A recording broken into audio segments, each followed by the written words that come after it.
শেরকের আন্দোলন শেরকের সংঘাত ছিল। ভাস্কর্যের পক্ষে যারা ছিলেন তারা শেরকের পক্ষে ছিলেন, ভাস্কর্যের বিপক্ষে যারা ছিলেন তারা তাওহীদের ঝান্ডা সমুন্নত করেছেন।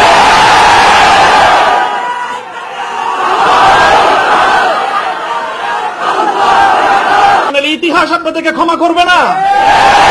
ভাস্কর্য নামে জাতীয় পর্যায়ে মূর্তি তৈরি হবে কি হবে না এই বিষয়ে যখন বিতর্ক, তখন আপনারা সেই বিতর্কের মঞ্চে ডিজিটাল ছবি তোলাটা কতটা বড় অপরাধ, কতটা বড় অন্যায়, কত বড় গুনাহ সেই মাসলা নিয়ে আসলেন। দুঃখটা এই জায়গায়। আমরা তখনও বলেছি, আজও বলি, ভবিষ্যতেও বলবো, ভাস্কর্য এটা বঙ্গবন্ধু শেখ মুজিবুর রহমান সাহেবের, শহীদ প্রেসিডেন্ট জিয়াউর রহমান সাহেবের, সেটার আমরা কোনো পার্থক্য করি নাই। আমি একথাও বলেছি, ভাস্কর্য যদি স্বয়ং আমাদের মুসলিম জাতির পিতা খলিল ইব্রাহিম আলাইহিস সালামের হয়, তাহলে সেই ভাস্কর্যের সাথে কি আচরণ করতে হয় মুহাম্মদুর রাসূলুল্লাহ শিখিয়ে দিয়ে গেছেন। দুঃখের কথা, হৃদয়ে রক্তক্ষরণের একটা কথা। সেটা যদি আমার বাবার দ্বারা সেই ভুলটা হতো আমি বলতাম, সেই ভুলটা যদি এখন আমার অভিভাবক মাহফুজ সাহেবও যদি সেই ভুল করেন সেটাও আমি বলবো। সেই ভুল যদি আমিও করি, আমাকেও যেন আল্লাহ পাক সেই ভুলটা অনুভূতি দান করেন। সেটা হলো যখন এদেশে মূর্তির বিষয় নিয়ে বিতর্ক তৈরি হলো, ভাস্কর্য নামে জাতীয় পর্যায়ে মূর্তি তৈরি হবে কি হবে না এই বিষয়ে যখন বিতর্ক, তখন আপনারা সেই বিতর্কের মঞ্চে ডিজিটাল ছবি তোলাটা কতটা বড় অপরাধ, কতটা বড় অন্যায়, কত বড় গুনাহ সেই মাসলা নিয়ে আসলেন। দুঃখটা এই জায়গায়। আপনারা সেই মাসলা উত্থাপন করে তখন এই মূর্তি এবং ভাস্কর্যকে প্রকারান্তরে বৈধতা দেওয়ার চেষ্টা করেছেন। আপনারা বোঝানোর চেষ্টা করেছেন যে আজকের একটা ছাত্র ফেসবুকে তার ছবি আপলোড করা যতটুকু বড় অপরাধ, বাংলাদেশের স্বাধীনতার স্থপতি এবং মরহুম বঙ্গবন্ধু শেখ মুজিবুর রহমান সাহেবের 60 ফুট লম্বা ভাস্কর্য নামক মূর্তি স্থাপন করা সমান অপরাধ। এটা বোঝানোর চেষ্টা করেছেন আপনারা। ব্যাপারটা কি এক? এটাই হলো দুঃখ যে এই কাজটা সামনে করেন না আপনারা।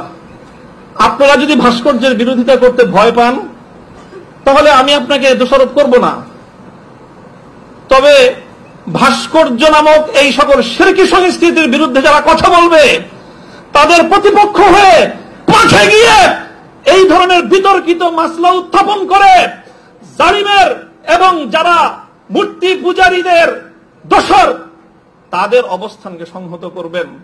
আমি জানি না, যদি বুঝে করে থাকেন গফরাল্লাহু লাকুম, আল্লাহ আপনাদেরকে মাফ করুক। আপনি যদি বুঝে শুনে করে থাকেন আখাফু আলাইকুমুশ শিরক, আখাফু আলাইকুমুশ শিরক, না বুঝে করে থাকেন সেটাই আমার ধারণা যে আপনারা অনেক বড় বড় আলেম, রাজনৈতিক প্রজ্ঞা আপনাদের কিছুটা ঘাটতি থেকে থাকতে পারে এই ক্ষেত্রে অন্তত। কাজেই এই জায়গাটায় বিলম্ব হলে আপনারা কথা বলেন, বিলম্ব হলেও কথা বলেন, ইতিহাস আপনাদেরকে ক্ষমা করবে না।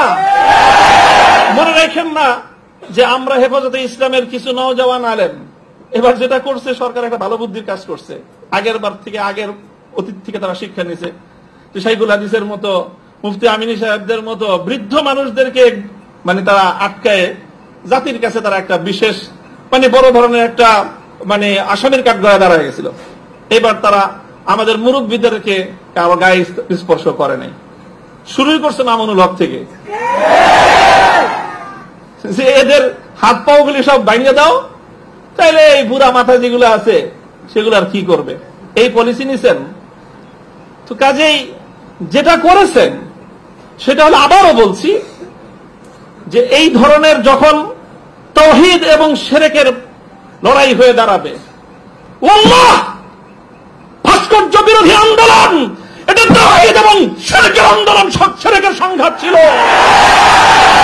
ভাস্কর্যের পক্ষে যারা ছিলেন তারা শিরকের পক্ষে ছিলেন, ভাস্কর্যের বিপক্ষে যারা ছিলেন তারা তাওহীদের ঝান্ডা সমুন্নত করেছেন।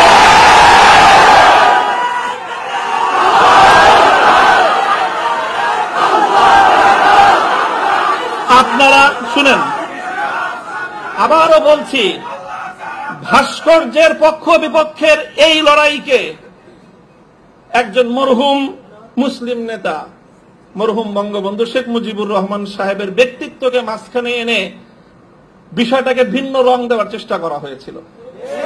আমরা তখনও বলেছি, আজও বলি, ভবিষ্যতেও বলবো, ভাস্কর্য এটা বঙ্গবন্ধু শেখ মুজিবুর রহমান সাহেবের, শহীদ প্রেসিডেন্ট জিয়াউর রহমান সাহেবের, সেটার আমরা কোনো পার্থক্য করি নাই। আমি একথাও বলেছি, ভাস্কর্য যদি স্বয়ং আমাদের মুসলিম জাতির পিতা খলিল ইব্রাহিম আলাইহিস সালামের হয়, তাহলে সেই ভাস্কর্যের সাথে কি আচরণ করতে হয় মুহাম্মদুর রাসূলুল্লাহ শিখিয়ে দিয়ে গেছেন।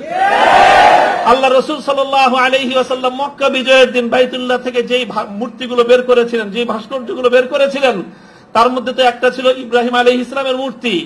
কি বলেছিলেন? কাতালাহুমুল্লাহ, আল্লাহ পাক এই মক্কাবাসীদেরকে ধ্বংস করুক, তারা খলিল ইব্রাহিম আলাইহিস সালাতু ওয়াস সালামের মূর্তি তৈরি করেছে।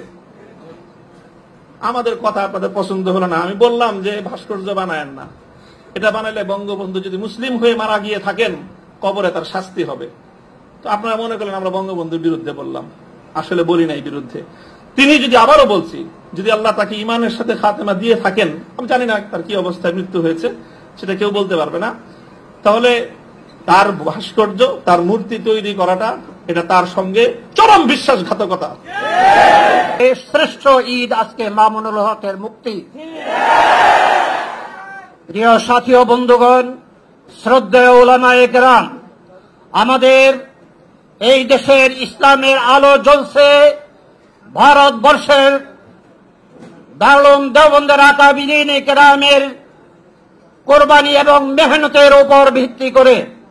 আমাদের ইতিহাস জানা আছে, দারুলের ইতিহাস হল ইংরেজদের বিরুদ্ধে সশস্ত্র যুদ্ধ করা এবং নিজের ঈমান এবং আকীদাকে রক্ষার জন্য তালিম এবং তরবিয়তের মাধ্যমে মানুষের মধ্যে দ্বীনের ইশাআত করা। আমরা ইতিহাস ভুলে যাইনি। শাইখুল হিন্দ মাহমুদ হাসান দেওবন্দি রহমতুল্লাহ আলাইহি, কাসেম নানুতুবি রহমতুল্লাহ আলাইহি দুশমনদের সাথে ময়দানে সশস্ত্র যুদ্ধ করেছেন, কারাবরণ করেছেন। সেই বরকতি আজকে আমরা মামুনুল হকের মতো বীর মুজাহিদকে আমরা জেলখানা থেকে ফিরে পেয়েছি। এটা আমাদের আনন্দের বিষয়। আমরা মনে করি এই দেশে শান্তি শৃঙ্খলা রক্ষার জন্য উলামায়ে কেরাম যে কুরবানি দিয়েছেন, উলামায়ে কেরাম যে কারাবরণ করে যে ত্যাগের কুরবানি দিয়েছেন, এটা ইতিহাসের পাতায় স্বর্ণ অক্ষরে লিখিত থাকবে। প্রিয় সংগ্রামী সাথী ও বন্ধুগণ, মামুনুল হক আমাদের বয়সে ছোট হইতে পারে, কিন্তু আল্লাহ এবং তার রসুলের মেহেরবানিতে শাইখুল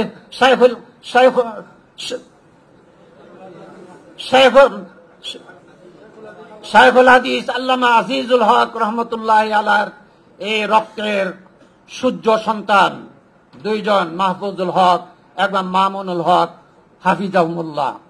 আমরা দোয়া করি এই জাতিকে নেতৃত্ব দেওয়ার জন্য। ইতিপূর্বে আমাদের জেল জুলুম খেটে অনেক ভাইয়েরা এসেছেন। দুঃখ এবং কষ্টের কথা আমি বলছি, জেলখানা থেকে কষ্ট করে এসে অনেকে হাত মিলাচ্ছেন ডাইনে বামে। আমরা ধিক্কার জানাই তাদেরকে। যারা জেলখানায় যায় নাই তারাও এদেশের প্রভুদেরকে খুশি করার জন্য তারা ডাইন বামে ঘুরছেন, এগুলি মানুষ জানে। আমরা আমাদের সিপাহ সালার মামুন ভাইকে আমরা অনুরোধ করব, এই জাতিকে নেতৃত্ব দিতে হবে আপনার। যত ধরনের দালাল আছে তাদেরকে ডিঙ্গাইয়া তৌহিদি জনতাকে সামনে নিয়ে এই দেশের স্বাধীনতা সার্বভৌমত্বের রক্ষা করতে হবে আপনাকে। আপনার সাথে এদেশের তৌহিদি জনতা শুধু মাদ্রাসামুখী নয়, স্কুল